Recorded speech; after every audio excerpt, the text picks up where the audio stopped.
All right, let's jump right into a fascinating and honestly kind of terrifying hypothetical scenario. We're looking at a recent strategic breakdown that forces us to ask a really difficult question about global stability, and more importantly, about geography. We're going to see exactly how cold, hard strategic data points us toward the absolute safest places on Earth if the unthinkable were to ever actually happen. So, if a global crisis, say a third world war, breaks out, where exactly are you going to go to find absolute 100% trouble-free safety? Now, you might have your assumptions. Maybe you're thinking of a quiet tropical island or a famously neutral nation over in Europe. But when you strip away opinions and look strictly at the strategic data, the answers are pretty surprising. Our source material digs way past the common guesses to uncover where true uninterrupted peace might actually exist during a massive global catastrophe. What war analysts consider. Let's look at how the experts actually approach the concept of a strategic safe zone. Our source material grounds everything in the perspective of a war analyst, or Yudavish in the original text, and this is absolutely crucial to establish right out of the gate. We are not talking about picking a spot with a great beach or a pleasant climate. We are talking about pure military strategy. These are experts who study troop movements, supply chains, and high-value targets. When they calculate safety, they're looking at the entire world through a very specific lens of tactical advantage and threat mitigation. Based on the analyst's specific choices, surviving a global conflict boils down to a few very specific things. First and foremost, you need extreme geographical isolation, combined with the maximum possible distance from active conflict zones. But that third point, that's the real game changer: harsh environments that naturally deter military interest. Think about it for a second. Why on earth would an army waste massive amounts of precious resources trying to navigate and survive a brutal, freezing climate if there's zero strategic value to be gained? They wouldn't. The harshness of the environment literally becomes your ultimate security system. The Antarctic safe haven. Let's take a look at the ultimate shield. The data points directly to the continent of Antarctica as a primary safe haven, leveraging that completely untouched, brutal landscape as a literal shield against human conflict.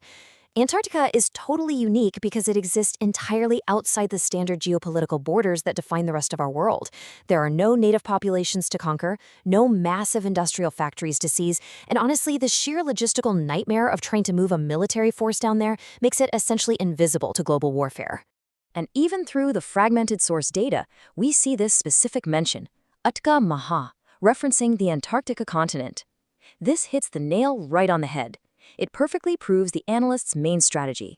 Finding true safety doesn't just mean packing up and moving to a quieter country. It requires leaving populated continents entirely. You literally have to take yourself completely off the game board. Number 1, Greenland, the ultimate refuge.